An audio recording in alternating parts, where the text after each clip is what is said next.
Bismillahirrahmanirrahim. Alhamdulillahi rabbil alamin. Wassalatu wassalamu ala asyrafil anbiya'i wal mursalin wa ala alihi wa sahbihi ajma'in, amma ba'du. Waqad qala al-mu'allifu rahimahullah ta'ala wa adaman naf'a bihi wa bi'ulumihi fid darain amin qala. Wal haqqu ta'ala yukthirul amthilata fi hadha, dan Allah Subhanahu wa ta'ala memperbanyak contoh dalam permasalahan ini. Contoh apa? Contoh bahwa ucapan-ucapan atau tempat atau apa saja yang kalau sudah kena zikir itu bakal memberikan manfaat. Dan anak yang sudah dizikirkan, yang sudah didekatkan diri kepada Allah Subhanahu wa ta'ala lebih manfaat jauh dan lebih mempunyai peranan besar dalam kehidupannya. Lahu ta'thir. Qala Allah Subhanahu wa ta'ala, yang Allah Subhanahu wa ta'ala berfirman, alam tara kaifa daraballahu mathalan kalimatan thayyibatan ka syajaratin thayyibatin asluha thabitu wa far'uha fis sama'. Apakah engkau tidak melihat betapa Allah memberikan contoh satu ungkapan yang baik bagaikan pohon yang baik, akarnya kuat dan cabangnya ke atas langit, artinya menjunjung tinggi ke atas. Itu bagaikan ungkapan yang baik, ungkapan-ungkapan kita kepada anak-anak kita, pada keluarga kita dengan ucapan-ucapan yang baik, itu bagaikan pohon yang akarnya kuat, yang dahannya menjulang tinggi ke atas. Tu'ti ukulaha kullahinin bi'idni rabbiha, yang mendatangkan makanannya setiap waktu dengan izin Tuhannya. Artinya setiap waktu terus berbuah lagi, berbuah lagi, memberikan manfaat besar. Kuat, dia punya akar, menjulang tinggi ke atas, kemudian mempunyai banyak buah. Itu bagaikan anak yang saleh, yang selalu didoakan oleh kedua orang tuanya. Keberhasilan orang tua bukan karena menjadikan anak tersebut ahli agama saja, tidak. Keberhasilan orang tua mendidik anak menjadi ahli agama dan mengamalkan agama, mengamalkan syariat. Kalau cuma sekedar memahami syariat mudah, jamaah sekalian dan pemirsa yang dirahmati oleh Allah Subhanahu wa ta'ala. Anak ditaruh di pesantren, anak ditaruh di madrasah, bisa pintar agama. Tapi apakah mereka mengamalkan? Nah, dari mulai sedini mungkin kita lihat perkembangan anak, apakah mereka sudah mengamalkan agama. Contoh yang paling kecil, ketika dalam keadaan salatnya, bukan cuma sekedar yang wajib yang dia jalankan, apakah yang sunnah dia jalankan dalam kehidupan sehari-hari, pakaiannya, ucapannya, dan sebagainya. Kita betul-betul melihat perkembangan anak tersebut dengan kuatnya. Dengan setiap waktu kalau perlu kita melihat perkembangan anak tersebut, bagaimana perkembangannya, apakah akan terjadi ketinggian akhlak yang masya Allah luar biasa dahsyatnya, atau mungkin menurun, atau stuck dia. Kita lihat dan apa sebabnya, dan kita ambil jalan keluarnya. Memang mendidik anak masya Allah, artinya enggak setiap anak selalu harus diomelin, atau juga enggak setiap anak harus setiap kesalahan kemudian harus dipukul, tidak juga. Tidak setiap anak diomelin ketika salah, juga tidak setiap anak ketika salah juga dipukul, tidak juga. Artinya ada dasar-dasar kapan anak dipukul dan kapan harus diomelin. Kita lihat gitu. Kalau setiap waktu dan waktu lagi dan setiap waktu lagi, anak akan terpatri di dalam dirinya, yang bahkan bisa jadi untuk mau diomelin lagi. Setiap waktu mau dipukul lagi. Kalau misalnya nggak dipukul sama orang tua, ada satu ketagihan, ada bahkan satu kedambaan untuk dipukul. Mau dipukul kok damba, dipukul kok kangen nih mau dipukul sama orang tua, akhirnya dicari salah biar dipukul sama orang tua. Tuh kalau anak kebiasaan untuk dipukul gitu. Jadi ada metode-metode di mana anak tersebut kapan harus dipukul, kapan harus diomelin. Enggak setiap waktu tadi dikatakan harus dipukul atau diamelin gitu. Wa mathalu kalimatin khabithatin, sebelumnya wa yadribullahu al-amthala linnas, yang Allah Subhanahu wa taala menjadikan contoh-contoh tersebut buat manusia. Buat apa? La'allahum yatadzakkarun, agar mereka mengambil pelajaran. Ambil tuh pelajaran yang ada. Bagaikan tuh pohon dengan kuatnya, akar yang terhunjam di bawah, kemudian dia mempunyai dahan, kemudian naik ke atas dengan kekuatan besarnya, kemudian menghasilkan buah yang ranum dengan banyaknya. Ini anak-anak nih kalau misalnya dari mulai sekecil mungkin diajarkan agama, kemudian diamalkan, ini nanti dewasanya bagaikan pohon tersebut, menghasilkan banyak manfaat. Buat dirinya manfaat, buat keluarganya manfaat, kemudian buat keluarganya manfaat, buat umat semuanya bakal bermanfaat. Kenapa? Karena sedini mungkin, dan dia mempunyai akar keteguhan iman kuat. Mau ditaruh di mana anak tersebut kuat? Kenapa? Akarnya sudah mengunjam ke dalam tanah yang sangat kuatnya, dengan kekuatan besar. Kemudian ketika ke atas, walaupun dengan banyak terpaan angin kuat. Coba kalau kita lihat ada pohon-pohon besar seperti pohon beringin contoh. Pohon beringin walaupun ketika makin lama makin meninggi, ditempa dengan angin, dia masih tetap kuat. Dan akarnya pun Masya Allah terhunjam tinggi. Cuma memang kalau pohon beringin nggak ada apanya, nggak ada buahnya. Ini diibaratkan yang ada buahnya, Masya Allah. Yang pohon mangga ibaratnya, atau pohon durian kuat tapi buahnya Masya Allah asik. Kan kita ngelihat kalau misalnya ketika kita berada di perkebunan, kita melihat ada pohon mangga dengan buahnya yang ranum, yang banyak, kita lihat kan teduh hati kita. Dengan semata-mata kita melihat saja teduh, apalagi itu adalah manusia, anak, dan itu apalagi ada anak kita, Masya Allah, mempunyai perangai seperti itu, akhlak budiman, Masya Allah, luar biasa akhlaki, berakhlak sebagaimana akhlaknya baginda Nabi besar Muhammad sallallahu alaihi wasallam. Ini kegembiraan tersendiri. Jadi orang tua bergembira kalau anak sudah bisa mengamalkan syariat. Diajarkan sholat dan dia sholat, diajarkan ngaji dan dia betul-betul setiap waktunya khusyuk dia dalam ngaji. Di dalam pengajian dia ngaji, di luar pengajian juga hatinya ngaji.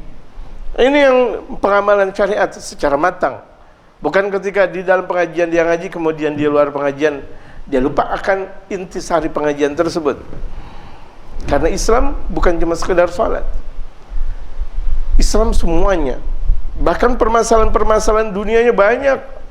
Allah Subhanahu wa taala ajarkan kepada hambanya, Allah ajarkan kepada Nabi Muhammad, kemudian kepada umatnya, dan dari zaman para nabi sebelumnya sampai kepada umatnya, itu semuanya permasalahan dunia ada, permasalahan akhirat pula ada. Itulah Islam, syamil kamil. Wa mathalu kalimatin khabithatin kasyajaratin khabithah, dan perumpamaan pohon yang kotor bagaikan seperti perumpamaan kalimat yang kotor bagaikan pohon yang kotor, ujtussat min fawqil ardi ma laha min qarar, dan yang atasnya itu tertarik, yang di bawahnya itu tidak mempunyai kekuatan. Atasnya tidak berkembang, kemudian bawahnya tidak mempunyai akar yang kuat, hancur berantakan. Ini ucapan yang buruk. Makanya jangan sekali-kali kita berkata kepada anak dengan ucapan yang buruk. Kalau anak itu adalah aktif, apalagi ada sebagian anak super aktif. Memang seharusnya kita bangga kita mempunyai anak aktif. Cuma harus kita juga aktif pula menjaganya. Khawatir kalau misalnya anak ketika kecil tidak aktif, itu kita khawatirkan. Kita punya anak laki, kemudian masih kecil tidak aktif. Waduh, lagi kenapa nih anak? Harusnya kita tahu. Tapi ketika aktif, kita harus tahu juga, dan kita harus betul-betul memahami anak tersebut bagaikan layang-layang. Kapan harus naik, kapan harus ditarik, gitu. Kita lihat, nggak setiap waktu ditarik, tarik. Apalagi kalau dalam salah satu istilah dibetot, plok, dibetot, kalah, telap akhirnya. Jangan, terus pelan. Jangan kalau setiap waktu ditarik, akhirnya tangan layangan ada di hadapan kita kalau begitu jadinya. Dan ke setiap waktu kemudian layangan diulur lagi. Akhirnya apa? Naik ke atas, gitu. Ke atas kemudian tidak ada apa sampai itu benangnya habis, akhir berketerusan. Tidak, jaga anak. Memang betul-betul terjaga, aktif, tapi kita lihat apakah ada sarana untuk anak kita jadi aktif di situ. Saranakan.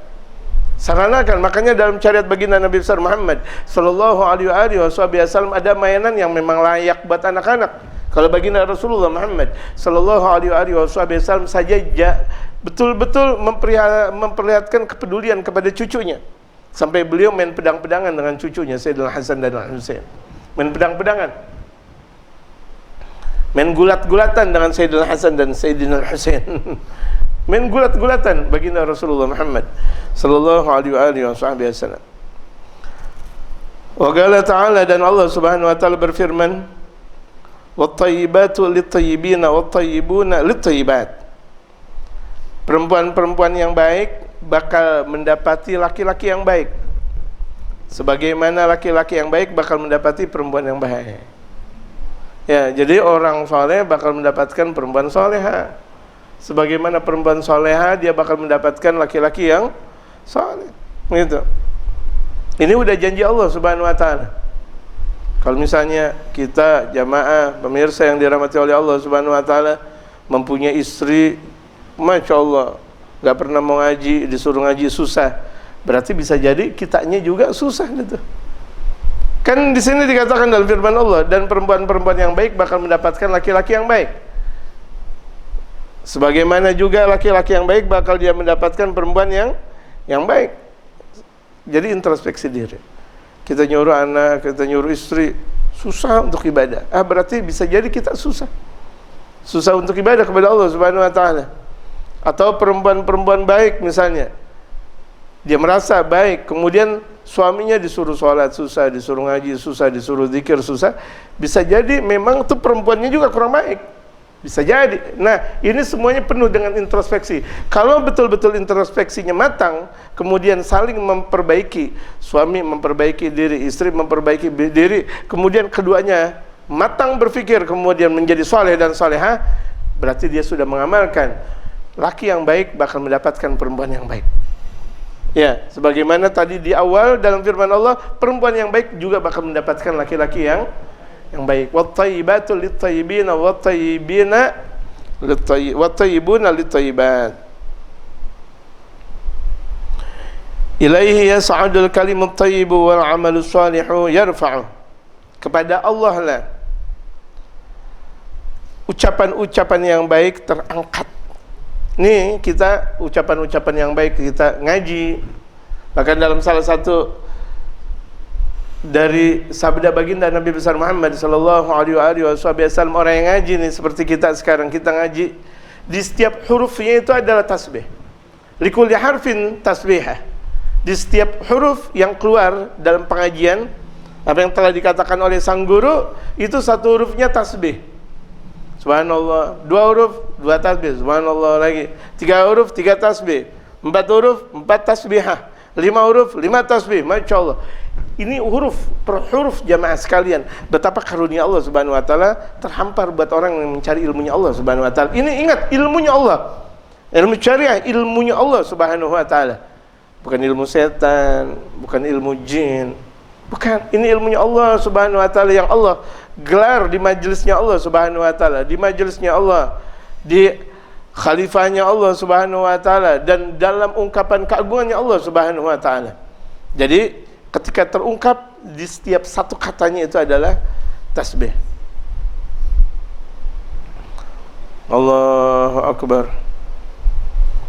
Jadi setiap ucapan yang baik akan kembali terus kepada Allah. Makanya jadikan ucapan kita baik. Ngaji lagi, ngaji lagi, zikir, salawat lagi, zikir lagi, salawat lagi, istighfar lagi, terus melakukan kebaikan di sana dan di sini. Kita akan melakukan kebaikan bagaikan kita menaruh badr, biji biji yang kemudian nanti bakal tumbuh la ilaha illallah, biji yang kemudian kita taruh kemudian tumbuh. Kok jamaah, ya Allah, yang pintar dong dikit jamaah. Canggih juga, astagfirullah. Agak pintaran lagi dong, ya Allah. Ngaji kan disuruh jadi pintar, gitu.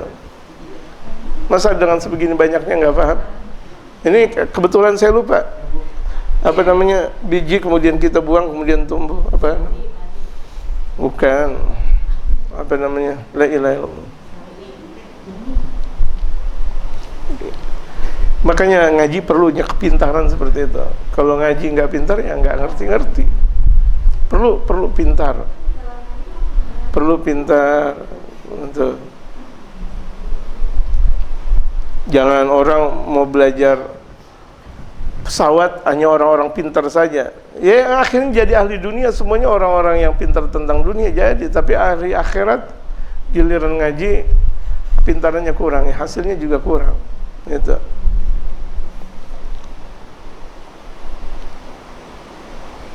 Apa ya Allah?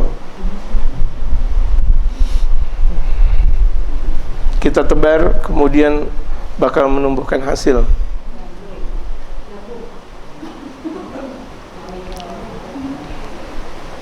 Wa ilah.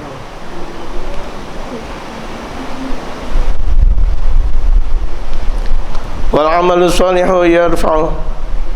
Kemudian amal soleh bakal mengangkat kehadirat Allah Subhanahu wa ta'ala. Amal soleh bakal mengangkat kepada keagungan Allah Subhanahu wa ta'ala. Semakin banyak kita menebar kebaikan, semakin banyak kita bakal mendapatkan hasil. Sebagaimana tadi seseorang semakin banyak dia menebar biji, maka semakin banyak tumbuh biji-biji tersebut. Gitu. Kalau yang dia tebar biji-biji yang bagus, maka hasilnya juga bagus. Gitu. Kalau misalnya biji tersebut tidak bagus, maka biji tersebut hasilnya juga tidak bagus. Gitu. Dan itu semuanya tergantung rajinnya kita. Kalau kita rajin lagi menebar kebaikan, seperti seseorang menebar tumbuhan dengan banyaknya, tebar aja udah tebar lagi. Nggak usah bilang, ya nanti saya bakal mendapatkan panen nggak? Saya bakal mendapatkan hasil. Jangan, tebar terus, tebar. Semakin kita banyak menebar biji tersebut, insya Allah semakin banyak hasil yang bakal kita dapati. Sebagaimana kita melakukan banyak kebaikan di sana, kebaikan di sini, kebaikan di sana, kebaikan di sini. Yang penting kita lakukan kebaikan. Mau di rumah kita, mau di tetangga kita, mau di kampung lain, mau di kampung mana lagi, 1, 2, 3, 4, tebar aja kebaikan. Semakin kita banyak tebar kebaikan, berarti semakin banyak hasil. Tetapi ketika tidak sering kita melakukan kebaikan, bagaimana kita mau hasil? Jadi seseorang itu tergantung kepada kemaksimalan dia dalam menebar kebaikan.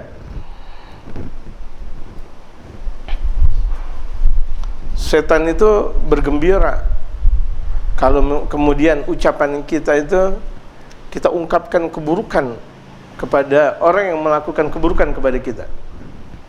Ya, itu setan malah bergembira. Kan hawa nafsu kita tinggi tuh. Ada orang jelek-jelekin kita, kemudian kita jelek-jelekin lagi. Tuh kita Masya Allah merasa kuat. Tapi bagaimana caranya agar setan nangis? Bagaimana caranya agar setan tersakiti dengan kita? Kita doain orang yang jelek-jelekin kita. Kan susah. Kita doain orang yang nyakitin kita, kita malah doain, tuh setan bakal nangis. Kalau kita mau menjadi musuhnya setan, ya kayak begitu memang. Inna syaitana kana lakum aduwwun mubin. Sesungguhnya setan itu buat kalian itu adalah musuh yang sangat nyata. Itu. Ya Allah. Kalau kan Allah yang berfirman, setan buat kalian musuh yang sangat nyata. Kalau disebut musuh, berarti kan kita selalu berlawanan dengan setan. Kalau setan berkata dengan buruk, ya kita berkata dengan baiknya. Sesuatu yang diridhai oleh Allah Subhanahu wa taala, apalagi kepada sang anak. Gitu. Jangan sekali-kali kita ngomong atau ngomelin anak, dan bahkan kalau perlu jangan kita banding-bandingkan anak kita dengan anak yang lain. Tuh lihat tuh anak yang lain tuh, jangan, kalau perlu jangan. Jangan. Nanti akan ada dampak kepada anak tersebut.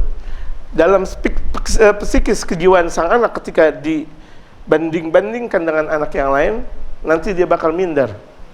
Jadi jangan banding-bandingkan dengan anak yang lain. Minder mereka.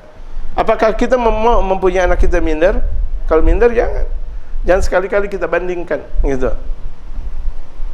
Tuh lihat tuh anak yang lain disuruh disuruh makan dia belajar, disuruh minum dia belajar. Kamu disuruh belajar minum, kamu disuruh belajar makan, biarin aja dulu. Emang anak lagi doyan makan, biarin. Kalau misalnya anak udah nggak mau makan, bilang gimana dong? Giliran anak sakit dipaksa kita makan. Nah, makan kemarin gimana? Tapi memang harus sabar, memang. Ya, sabar. Ibarat kita ketika kita tumbuhkan pepohonan itu kan sabar. Sabar. Kalau misalnya kita mau tumbuhkan padi, kita tumbuhkan padi dari awalnya.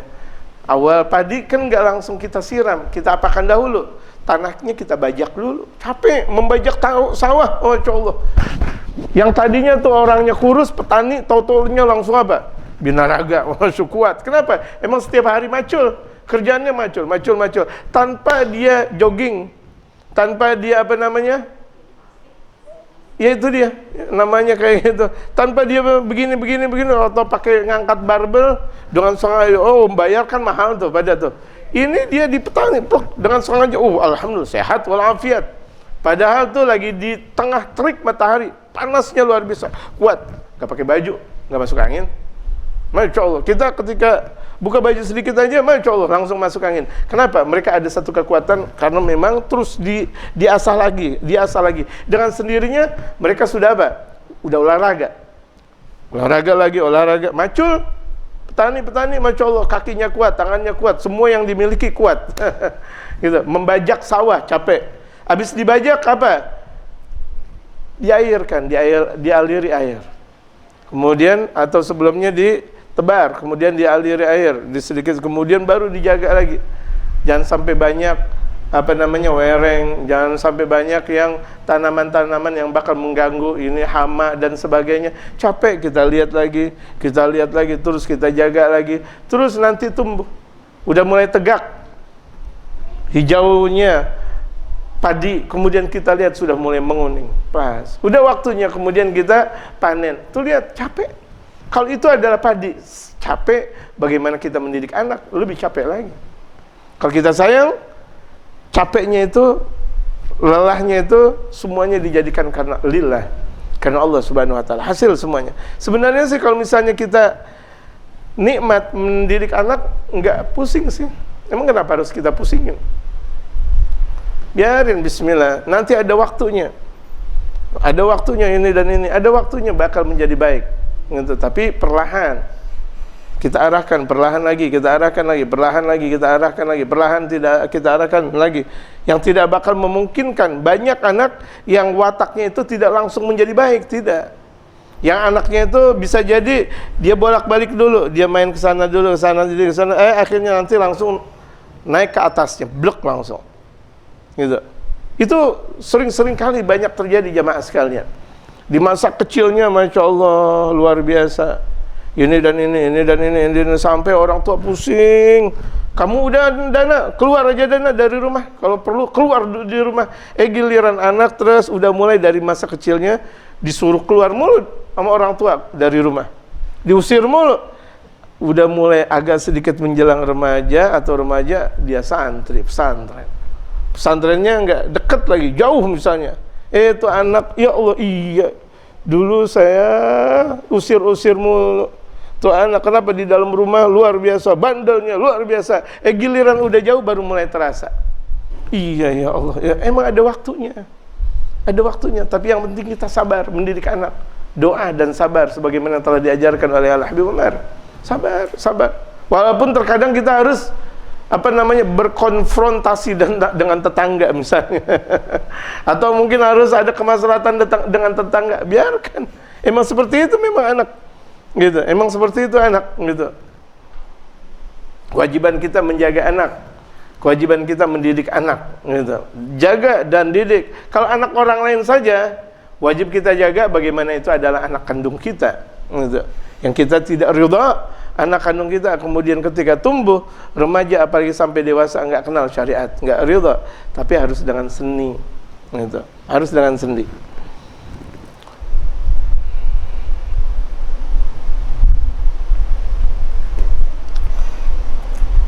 Wal kalimatut thayyibatu sadaqah. Ucapan yang baik itu sedekah. Ya, ucapan yang baik sedekah, jemaah sekalian.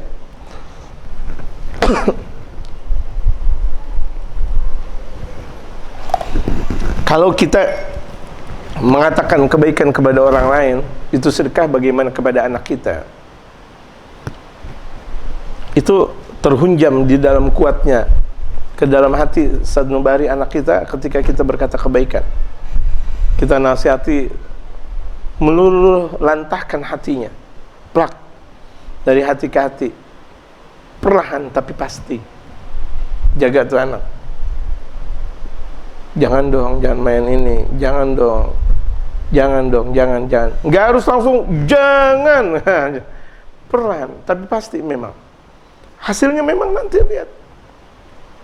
Kan ketika kita melihat, ada kalau misalnya di pohon rambutan atau pohon jambu, di situ ada pasilan misalnya. Pasilan itu adalah satu pohon yang menggerogoti pohonan, yang pada akhirnya pohonan tersebut rusak. Kan yang kita keluarkan pasilannya, bukan pohon jambunya atau pohon mangganya, tidak. Pohon pasilan yang kita ambil. Betul gak jemaah? Begitu juga. Apa nih yang menghalangi kehidupan dari sang anak? Kalau itu ada penghalangnya dikeluarkan, bukan anaknya yang harus diapakan, yang harus diomelin habis-habisan, atau apalagi dipukul habis-habisan. Tidak, penghalangnya yang harus dijauhkan. Gitu. Lihada dzakara an-nabi 'adzaban syadidan makhsusan lilladzi yabhathu fil kalimati 'an agdha'iha wa akhbatiha liyatalaffadha biha. Tatkala, oleh karena itu di sini baginda Nabi besar Muhammad sallallahu alaihi wasallam menyebutkan azab yang sangat dahsyatnya, dan terkhususkan buat orang yang mencari kata-kata yang buruk atau ucapan yang paling buruk yang dia mau ungkapkan. Ada orang kalau misalnya mau ngomong, dia cari dulu, ini kira-kira kata yang paling buruk apa nih buat dia. Dicari, itu azab tersendiri buat dia. Nanti di hari kiamat ada azab tersendiri yang paling dahsyat buat orang yang andaikan dia ngomong, omongannya itu nyakitin orang melulu. Kalau perlu dia cari ucapan yang paling nyakitin. Wah, ada fulan nih, fulan, ada fulan bin fulan. Oh, saya cari ucapan apa nih yang paling enak, biar dia sakit hatinya, biar dia terluka hatinya. Waduh, naudzubillah min dzalik. Yang harusnya kita malah santun, tapi malah kita malah kita caci maki orang, kita jelekin orang. Fayuhayya lahu fi jahannama minal adabi, maka dipersiapkan buat dia, orang yang kalau lagi mau ngobrol dia selalu cari ucapan yang paling buruk untuk orang lain. Dipersiapkan buat dia di dalam jahannam berbentuk adab ma la yadughu ghairu, yang orang lain tidak merasakannya. Dia doang yang merasakan, yang lain tidak. Saking apa artinya nih? Saking dahsyatnya itu adab. Jadi itu adab hanya diperuntukkan buat orang yang andaikan dia ngomong mencari omongan yang paling buruk. Gimana caranya nih biar orang jatuh banget? Begini caranya nih agar orang terluka hatinya. Bagaimana nih orang biar udah dia enggak berkata-kata lagi di depan saya dengan ucapan yang enggak benar misalnya. Kalau dengan ucapan yang baik enggak ada masalah. Sekira-kira tuh musuh kita tidak bisa berbicara lagi di hadapan kita. Itu kalau ucapan yang baik. Tapi kalau ucapan yang kotor, ucapan yang rusak gitu, tidak diperbenarkan.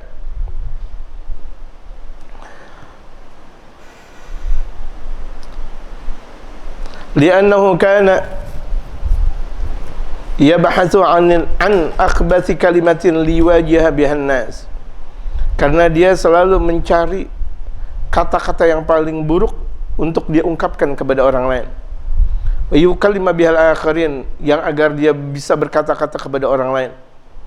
Walihada yaqulu sallallahu alaihi wasallam, oleh karena itu baginda Rasulullah bersabda, man kana yu'minu billahi wal yawmil akhir falyaqul khairan aw liyasmut.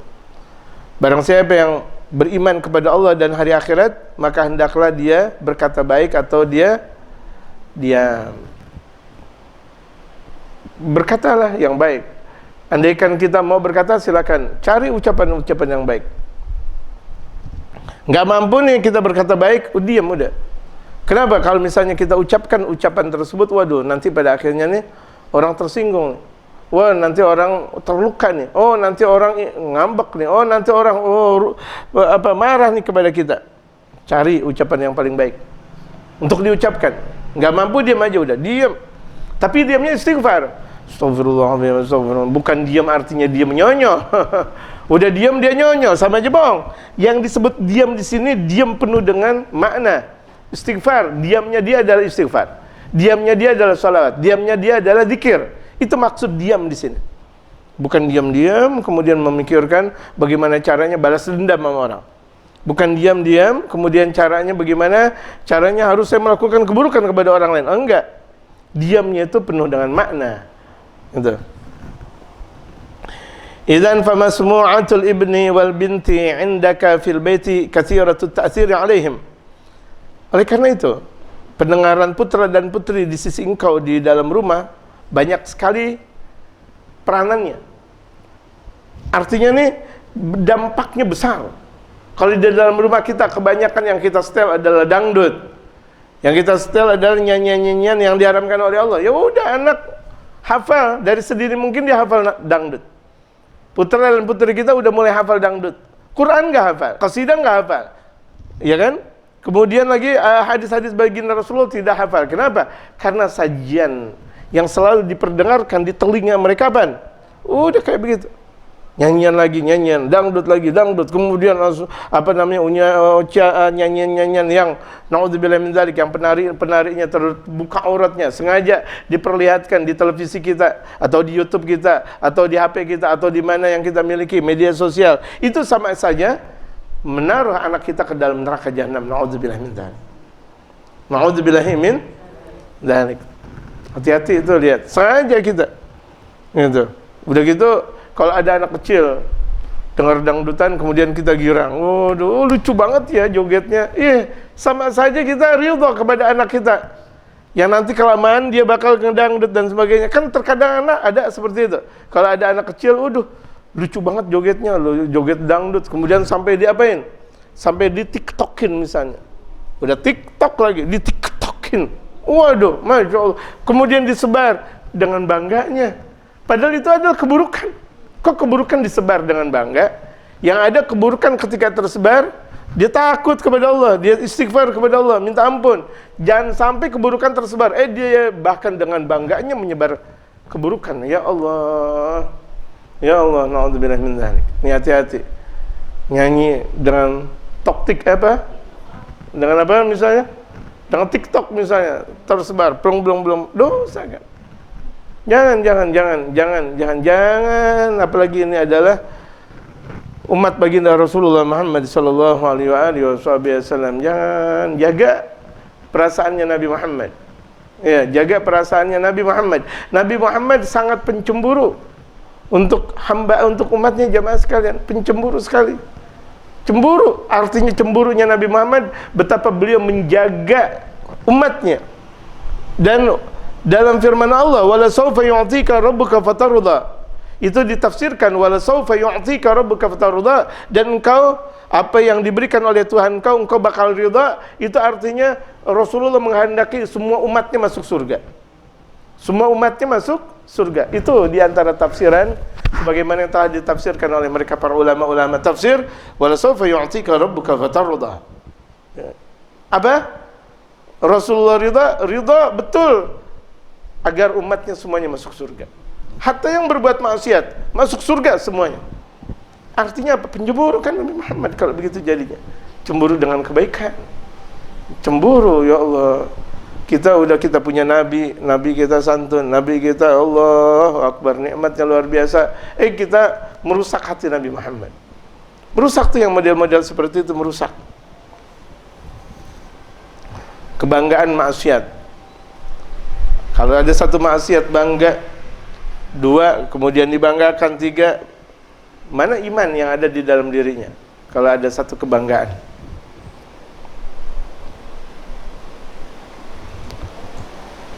Jadi sesuatu yang didengar oleh putra putri kita berdampak besar. Fanzur madza yasma'una minka. Coba engkau tilik, engkau jangan ngomelin anakmu loh. Apa yang mereka dengar dari engkau? Ini anak-anak kita dengerin dari kita apa? pengajian, zikiran, sholawat. Wajar kalau anak-anak kita kemudian dia berkata kotor, berkata dengan tidak bagusnya. Kenapa kita nggak ajarin? Makanya ajarkan mereka. Ajarkan Al-Quran, ajarkan hadis, ajarkan ucapan-ucapan mereka para kaum salihin, ucapan mereka kaum salihin. Wa min ajhizatika, dan dari alat-alat yang kau miliki, sarana yang kau miliki, entah itu televisi, entah itu media sosial yang lain, entah itu HP. Apa yang mereka dengar dari kepunyaan engkau di rumah engkau? Apa yang mereka dengar? Sekarang jangan aja kita beli lempengan dangdut, kaset dangdut, ini, Masya Allah, maksiat lagi, sengaja kita beli. Tanpa tersadarkan ketika mereka melihat, kemudian mereka masang, kemudian mereka melihat, jangan salahkan kalau mereka berketerusan. Kenapa? Gara-gara siapa? Gara-gara kita. Karena kita sudah mensaranakan buat mereka. Makanya kalau misalnya kita taruh anak kita di sekolah yang tidak benar, berarti kita mensaranakan tuh kemaksiatan buat anak kita. Acara, Masya Allah, kita perbolehkan ada acara misalnya di situ ada ulang tahun, pakai joget-jogetan. Kan zaman-zaman sekarang ulang tahun udah mulai pakai dansa-dansaan. Padahal anak-anak muda, anak-anak SMP, Masya Allah.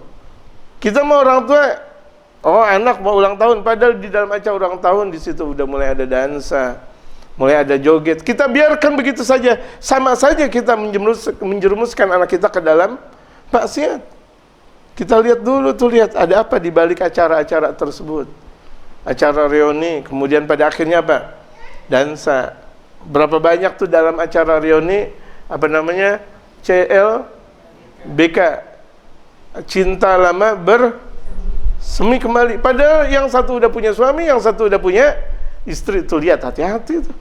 Kenapa? Karena sarana-sarana yang tidak diridhai oleh Allah Subhanahu wa taala. Makanya kalau misalnya semuanya karena Allah, semuanya karena Rasulullah, hasil. Kita mendidik anak karena Allah, karena Rasulullah. Allah yang langsung mendidik nanti. Baginda Rasulullah yang turun tangan. Kenapa? Semuanya tujuan karena Allah Subhanahu wa taala dan Rasulullah. Jangan sedikit pun kita acarakan anak kita untuk masalah dunia. Jangan. Sedikitnya dunia itu bakal berpengaruh, apalagi banyak. Kalau sedikitnya dunia bakal berpengaruh, itu adalah banyak, apalagi itu adalah banyak. Racun walaupun cuma sekedar satu tetes dalam satu gelas itu bakal berpengaruh. Bagaimana kalau itu racunnya banyak? Gitu.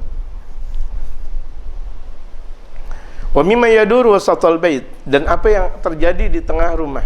Apa? Putra-putri kita dengar. Apa? Suami dan istri berantem mulu, berantem dengan kata-kata yang kotor lagi. Suami bilang elu, istri bilang elu juga. Suami bilang lagi ini, istri bilang ngelawan lagi. Oh, makin gitu. Faminat turugil gawimati an yakuna laka tahkumun fima yasma'unahu wa fima yushahidunahu. Dan di antara perjalanan yang lurus buat engkau ada satu tahkumun fima yasma'unahu. Ada satu rangkaian yang untuk bisa mengalihkan apa yang mereka dengar dan apa yang mereka saksikan. Alihkan untuk apa? Untuk kebaikan. Misalkan sekarang ada tuh kan TV-TV yang kalau misalnya TV-nya itu nyetelnya YouTube, tapi YouTube yang baik-baik saja. Dipilih tuh, yang kalau misalnya di situ ada pengajian Habib Umar, ada Nabawi TV misalnya, pilih yang kayak gitu. Itu qasidah-qasidahan, salawat, pengajian mereka para ulama-ulama saleh. Di situ itu kan bagus sekali, pilihan semuanya. Banyak model-model seperti itu. Kemudian kaset-kaset yang didengarkan oleh orang tua terhadap telinganya anak-anak, sedini mungkin mereka bakal kuat. Dan berapa banyak mereka hafal Al-Quran bukan karena hafalan, tapi karena apa? Karena sering mendengarkan bacaan. Dulu saya masih kecil, karena saya sering mendengarkan bacaan imam. Imamnya Haji Entong namanya. Haji Entong, namanya sih Haji Ahmad. Panggilnya Haji Entong Ahmad, ya emang udah orang Betawi, ya kan, udah tua bangka masih tetap disebut Entong. Kurma siapa? Haji Entong. Haji Entong mana orang? Udah tua, udah 80 tahun, 90 tahun dipanggil Haji Entong. Entong kan buat anak kecil, betul gak? Masa Haji Entong? Mana tahu-tahu kita lihat, ya Allah udah kakek-kakek. Itu saya dengar dan saya hafal sampai sekarang. Ini udah ada yang putihnya jamaah sekalian. Artinya udah tua saya. Banyak tuh Al-Quran yang saya hafal gara-gara saya sering berjamaah dengan beliau. Yang dibaca itu hafal, plok hafal. Padahal saya nggak rencana dan nggak niatan untuk ngapalin Quran. Tapi karena memang sering didengar, ini lagi itu, akhirnya hafal. Sama begitu juga kaset. Jadi kalau misalnya kaset-kaset yang bermanfaat, hafal tuh anak-anak kita. Jadi walaupun mereka dalam keadaan santai, terkadang mereka sambil tidur-tiduran di rumah, terkadang mereka sambil makan, terkadang mereka sambil belajar sedikit demi sedikit, atau sambil santai di dalam rumah, namanya hafal tuh. Kenapa? Kekuatan ketika masa kanak-kanak. Makanya disebut dalam satu ungkapan, ta'allum fi sighar kan naqshi 'alal hajar, belajar di waktu kecil bagaikan mengukir di atas batu. Mengukir di atas batu. Kuat gak? Sampai berlama-lama kuat. Kenapa? Mengukir di atas batu. Masya Allah, itu mengukir di atas batu. Tapi kalau udah ngaji di waktu tua, at-ta'allum fil kibar kan naqshi 'alal ma', belajar di waktu tua bagai mengukir di atas air. Allahu Akbar. Baru iya bener ya. Dulu sih kita dengar nyanyiannya doang, kita dengar qasidahnya doang. Masa iya? Yang penting kita asik, kita dengerin. Masya Allah, habis asar, habis sholat asar, kita dengerin tuh lagu kayak gitu, asik, terbukti sampai sekarang. Cuma sekarang baru terasa, iya ya. Baru kita mengatakan iya, apa yang telah dikatakan dalam bait syair yang kemudian dikosidahkan, belajar di waktu kecil bagaikan mengukir di atas batu, terbukti. Sementara belajar di waktu tua bagaikan mengukir di atas air, pula terbukti.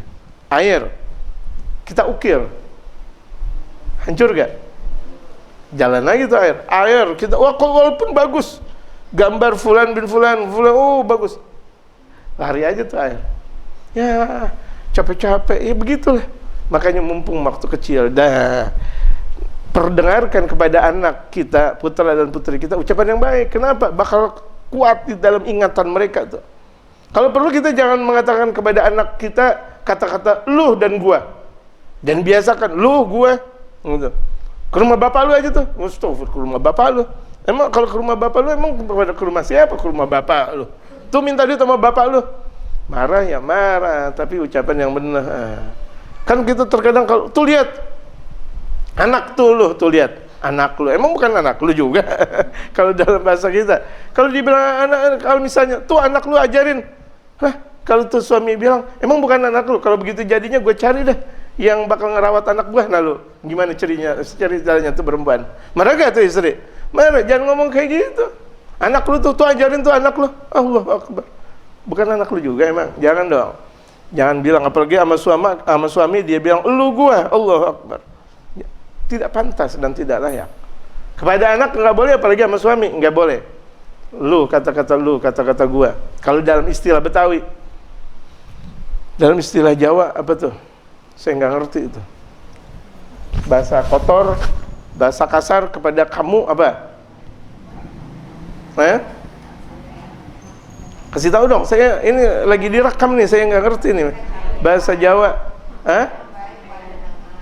Iya, yang buruk. Ya udah begitu dah. Ya Allah, kasih tahu dong kepada saya itu. Iya, kowe misalnya, kowe, astagfirullah. Orang tua ngomong sama anak kok kowe. Jangan. Ucapkan yang baik gitu. Ini saya ungkapkan lu gua karena memang kita pahamnya bahasa Betawi, bahasa yang lain bukan tidak atau setengah paham, emang nggak paham. Jangan, ya Allah. Artinya apa? Dimanapun kita berada di seluruh Indonesia kita, jangan ngomong dengan kata-kata yang kotor, kata-kata yang tidak pantas buat anak kita, jangan. Ini kan saya kasih contoh dalam bahasa Kebetawian. Kalau jamaah yang orang Makassar, yang jamaah orang Bugis, yang jamaah orang Sunda, yang jamaah orang Batak, yang orang jamaah orang Jawa, kan ada bahasanya tersendiri yang lebih tahu daripada saya. Ya, Artinya tuh keilmuan saya baru situ doang. Bahasa yang lain nggak ngerti. Waduh, berarti kan memang banyak titik lemah yang kita miliki. Perlu untuk apa? Untuk perpaduan dengan bahasa-bahasa yang lain. Itulah nikmatnya kekuatan dalam berdakwah, kekuatan dalam satu persatuan. Walaupun satu pohon untuk membersihkan halaman nggak bakal bisa jadi bersih. Lantaran banyak lidinya sih kecil memang, tapi banyak diikat pula, satu halaman bersih, masya Allah. Kita ngebersihin halaman pakai satu galak. Galak, tahu kan galak? Kalau misalnya tuh ada rambutan diambil tuh pakai galak. Ya Allah, ngebersihin pakai galak nggak bersih. Coba dengan apa? Dengan banyaknya lidi, kemudian kita ikat, masya Allah, berhalaman-halaman itu bakal menjadi bersih. Kenapa? Persatuan.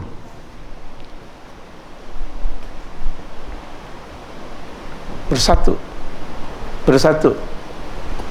Makanya kekuatan besar dalam negara Republik kita Indonesia itu adalah berdasarkan Pancasila dan Undang-Undang Dasar 1945. Yang ideologi kita adalah Pancasila, yang sila ketuhanan yang pertama adalah ketuhanan yang Maha Esa, yang nggak boleh dirubah-rubah. Nggak boleh. Ketuhanan yang berbudaya. Ente yang berbudaya, masa Tuhan disuruh berbudaya, disuruh ngikutin budaya-budaya ente? La ilaha illallah Muhammadur Rasulullah. Tidak. Ketuhanan yang Maha Esa itu udah pantas. Qul huwallahu ahad. Udah pantas, sangat-sangat pantas dan sempurna sudah. Gitu. Jangan dirubah. Yang merubah itu karena mereka tidak memahami hakikat Pancasila, mau merubah-rubah. Gitu. Merubah ideologi berarti merubah tatanan negara Republik Indonesia. Dan tidak akan terjadi Pancasila dan negara kekuatan Republik Indonesia kecuali dengan pekikan Allahu Akbar. Semuanya dengan kekuatan Allahu Akbar, Allahu Akbar, Allahu Akbar. Betapa peran serta ucapan yang baik dalam membantu dan membela dan untuk menjadikan negara kesatuan Republik Indonesia. Jadilah negara Republik Indonesia dari dasar apa? Dari doa yang baik, dari kekuatan yang baik. Allahu Akbar. Bambu bisa mengalahkan tank. Allahu Akbar. Tangan bisa mengalahkan senjata. Allahu Akbar. Kekuatan doa bisa mengalahkan mereka ucapan-ucapan yang tidak bagus dari penjajahan-penjajahan yang ada. Kekuatan doa semuanya. Kekuatan doa, dan ini sudah terbukti dan sudah dibuktikan. Wala tantaligu bisadajati fi aradi ayyi syai'in 'alaihim. Dan jangan engkau berbicara dengan bahasa sederhana dalam apapun kepada mereka. Fatatrukal habla 'alal gharib. Fatatrukal habla 'alal gharib. Engkau tinggalkan kata-kata yang menyulitkan buat anak. Jangan ucapkan kata-kata yang menyulitkan buat anak. Ngomong ke anak kok kata-kata yang susah. Ucapan yang mudah. Ucapkan yang mudah. Ucapkan yang kata-kata mudah, jangan kata-kata sulit. Gitu. Bahasa filsafat kita ajarkan kepada anak, ya. Bahasa-bahasa kelas tinggi kita ajarkan kepada anak, belum waktunya. Ya, belum waktunya.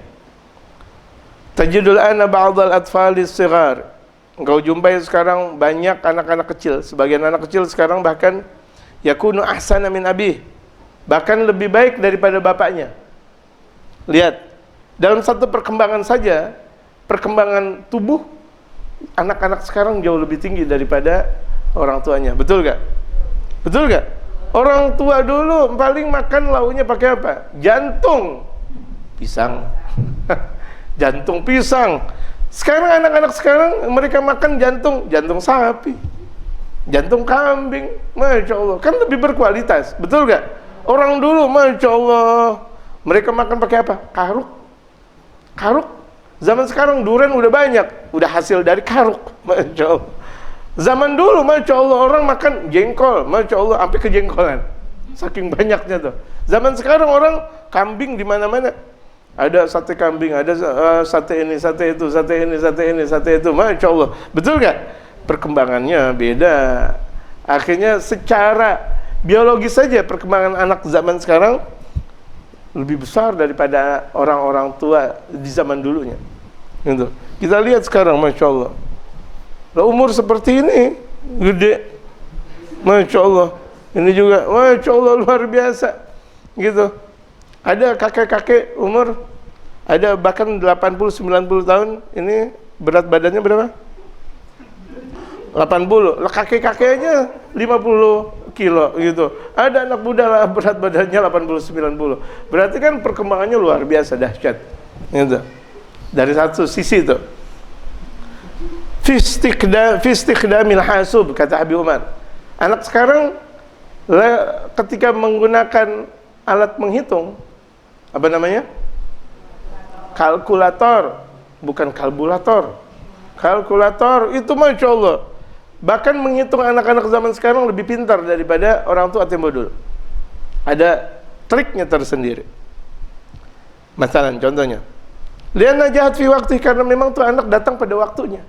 Waktu di mana ada perkembangan zaman dalam penghitungan. Emang udah waktunya. Wan sarafa ilaiha dhihnuhu bisur'atin, dan kemudian berpaling pola pemikirannya dengan cepat. Oh cepat memahami ini dan itu, ini dan itu. Wasara afdal min walidihi fiha. Maka anaknya dalam berhitung lebih pintar daripada bapaknya. Banyak gak? Banyak zaman sekarang, Masya Allah. Bahkan terkadang matematika zaman sekarang untuk SD, ketika ditanya kepada bapaknya, padahal bapaknya seorang doktor matematika pula lagi, nggak tahu. Ini dokter matematika, seorang dokter matematika ketika ditanya tentang PR anaknya di SD nggak tahu. Artinya perkembangannya luar biasa. Lihat tuh, lihat. Ini dicontohkan oleh Habib Umar kayak gini. Fala budda min giwamatin fi hadzal ma'na. Maka wajib kita untuk mendirikan makna ini, wala budda min tahakkumin fi, dan wajib ada komentar untuk memberikan sarana kebaikan buat anak.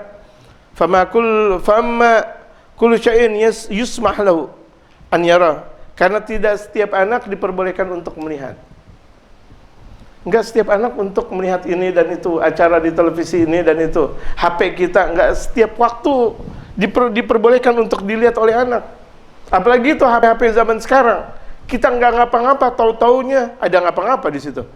Aneh banget tuh HP zaman sekarang. Kita enggak ngapa-ngapa, tahu-tahu ada gambar yang kotor di situ, ada kiriman. Lah kita enggak ngapa-ngapa. Coba kalau misalnya dibuka sama anak, Wallahu Akbar, ada sesuatu yang memang tidak pantas untuk diperlihatkan kepada anak. Wala kullu syai'in yusmah lahu an yasmah, dan tidak setiap anak diperbolehkan untuk mendengar. Enggak semua anak untuk mendengarkan ini dan itu, ini dan itu. Kalau misalnya orang tua lagi ngobrol, anak jangan dengar. Dibiasakan seperti itu. Kalau orang tua lagi nelpon atau lagi membahas ini di hadapan orang, jangan diperdengarkan kepada anak, karena memang belum layak dan bukan waktunya. Bukan artinya, oh itu ada rahasia, bukan permasalahan rahasia, memang belum waktunya anak untuk mendengarkan seperti itu. Gitu. Ada waktunya dan ada zamannya. Kadzalika fil awqati aidan, demikian juga waktu. Waktu kita dengan anak kita berbeda. Jangan kita harus sejajarkan waktu kita harus dengan anak kita, tidak. Waktunya anak kita untuk ini, waktunya anak kita untuk itu, waktunya anak kita untuk ini, waktunya anak kita untuk itu. Semuanya itu berbeda. La budda an yafhama al-waladu syai'an min qimatil waqti wa qimatil umri. Yang wajib anak tersebut memahami keagungan waktu dan keagungan umur. Harus tahu nih anak. Ya, ini anak waktu-waktu kecil, waktu-waktu yang paling indah, ajarkan qasidah, ajarkan lagu-lagu yang bernuansa syariat, ajarkan sejarah Nabi, ajarkan istri-istri Nabi, ajarkan anak-anak Nabi Muhammad sallallahu alaihi wasallam, ajarkan ziarah. Anak-anak kecil ajarkan ziarah. Mereka ahli tarim, hadhurul maut. Mereka tamasyanya kemana? Tamasyanya kemana? Tamasyanya ziarah. Masya Allah, asik betul. Masya Allah, tamasya ziarah. Ya Allah, orang-orang Betawi tempo dulu tamasyanya sama anak-anak ziarah. Kemudian berubah lantaran banyaknya apa namanya, perkembangan ini dan itu. Nah, kita rubah lagi. Umat Islam tempo dahulu pun seperti itu juga. Umat Islam tempo dahulu, di mana kalau misalnya mereka mau bertamasya, mereka apa? Mereka ngajak ziarah ke sana dan ke sini. Yang dikenal oleh sang anak apa? Wali fulan bin fulan, wali fulan bin fulan. Kenal sih kita ketika ziarah kemana? Ke Jawa misalnya. Jawa mana? Jawa Timur. Di situ ada Sunan apa? Sunan Ampel. Habis Sunan Ampel, kemudian kita ziarah ke muridnya Sunan Ampel. Siapa di antaranya murid Sunan Ampel? Mbah Bolong. Mbah Bolong di situ, Masya Allah. Ketika ada ziarah di Mbah Bolong, ada nyium bau wangi, ada yang nyium bau kembang, ada yang bahkan nyium bau apa namanya? Makanan buah-buah apa namanya? Yang manis, yang coklat. Sawo. Allahu Akbar. Yang lain nggak nyium bau sawo, beliau menyium bau sawo. Masya Allah. Kan berkah kalau begitu jadinya. Berkah nggak? Berkah tuh, diajak putra-putrinya, ya Allah, diajak. Tuh, niat Raudhatul Jannah, taman surga. Kalau kita mau selalu berada di taman surga, anak, istri kita ajak ke majelis. Ajak ke tempat mereka para aulia Allah, baik yang masih hidup maupun yang sudah meninggal dunia. Ya. Jadi tamasyanya ahli tarim kemana? Ziarah. Oh, zaman sekarang mereka mengatakan bid'ah, ziarah sesat, ziarah nggak benar, nggak ada dalilnya. La haula wala quwata illa billahil aliyil azim. Yang sementara baginda Rasulullah setiap waktu ziarah. Dan kalau misalnya setelah zikir subuhnya baginda Rasulullah selalu ke bagian Gharqad. Ziarah ke bagian Gharqad itu baginda Rasulullah. Dan ini adalah hadis yang sudah diamalkan oleh mereka para sahabat dan keluarga baginda Nabi besar Muhammad sallallahu alaihi wasallam. Apakah itu adalah bid'ah sementara itu adalah perbuatannya Nabi? Apakah itu adalah bid'ah sementara keluarganya Nabi dan sahabatnya Nabi mengamalkan itu, bahkan berada di saf pertama dalam mengamalkan itu? Apakah itu bid'ah? Kita gampang sekali untuk mengatakan bid'ah. Orang yang memudahkan untuk mengatakan bid'ah bahwa dia sudah bid'ah duluan. Sesuatu yang sudah berdalil kok dibilang bid'ah. Bahkan terkadang mereka mengatakan mana dalilnya? Baca Quran nggak bisa, zikiran nggak bisa, bahasa Arab nggak bisa. Dikasih bahasa Arab juga mereka nggak tahu. Tapi mereka mengatakan mana tuh dalil ziarah? Udah nggak mereka tahu, kemudian ingkar lagi terhadap ziarah. Yang seharusnya ketika mereka tidak tahu bertanya tentang apa? Tentang ziarah. Ini menjadi perhatian besar nih buat kita sekalian, jamaah sekalian, bahwa pentingnya kita mengajak tamasya kepada anak-anak kita ke tempat mereka kaum sholihin. Tamasya, kan tamasya enak. Begitu pagi hari kita bertamasya, kemudian ada Pak supir di sedang narik beca, sedang narik, ada Pak supir di depan, naik kuda gitu dia. Tak tuk gitu. Masya Allah. Pada hari Minggu ku jalan ke sana sini gitu misalnya. Ke sana sini, kemudian kita ke tempat kiai ini, ke Habib ini. Kita ajak, itu tamasyanya kita. Dilihat tuh anak kita sama kiai, dilihat anak kita sama Habib, dia lihat anak kita sama ulama. Masya Allah. Enak gak? Itu keutamaan tuh. Lihat, itu tamasyanya kita. Ini tamasyanya kita. Apalagi kalau misalnya pada lebaran bertamasya, boleh. Belum kita tamasya ke guru kita, tahu-tahu ke Waung kita udah tamasya. Ke Kirdun. Monyet. Assalamualaikum monyet. Sama guru kita belum ngucapin salam. Ini Masya Allah lucu banget. Mau ke taman safari kah? Atau kemana? Boleh, nggak dikatakan haram, boleh. Tapi etikanya kita, kan kita belum lebaran kepada siapa? Pada guru kita, kepada ulama-ulama, belum pada lebaran. Lebaran ke monyet. Lebaran kemana? Iya, monyet dan teman-temannya girang gitu. Anak-anak kita, girang, Pak, monyet, Pak. Ya emang siapa yang bilang gajah? Emang itu monyet. Memang pendidikan. Tapi kan sebelum monyet, masa guru kita kalah sama monyet? Masa ulama kita kalah sama monyet? Begitu gak? Lihat kaum muslimin. Akhirnya mereka mempunyai watak seperti watak monyet akhirnya. Minta-minta mulu. Minta lagi. Walaupun udah tua, minta terus sama orang tua. Udah tua, Masya Allah. Kenapa? Karena Yang dilihat adalah niat sih, bukan ulama soalnya. Gitu. Yang disilaturahmin itu dulu, bukan ulama dulu. Jadi ada waktu yang sangat indah buat anak-anak kita jamaah sekalian. Ajarkan seperti itu. Ajarkan. Anak ketika sudah mulai dilatih untuk seperti itu. Artinya wacana kenikmatan jangan di mall atau di tempat-tempat yang kusut. Masya Allah. Kita sengaja kita arahkan anak keturunan kita kalau kita mulai punya gajian kemana? Ke mall, ke XXI, XX1, Masya Allah, atau ke mana ngajinya, mana zikirannya, mana ke rumah ulamanya, mana ziarahnya mana.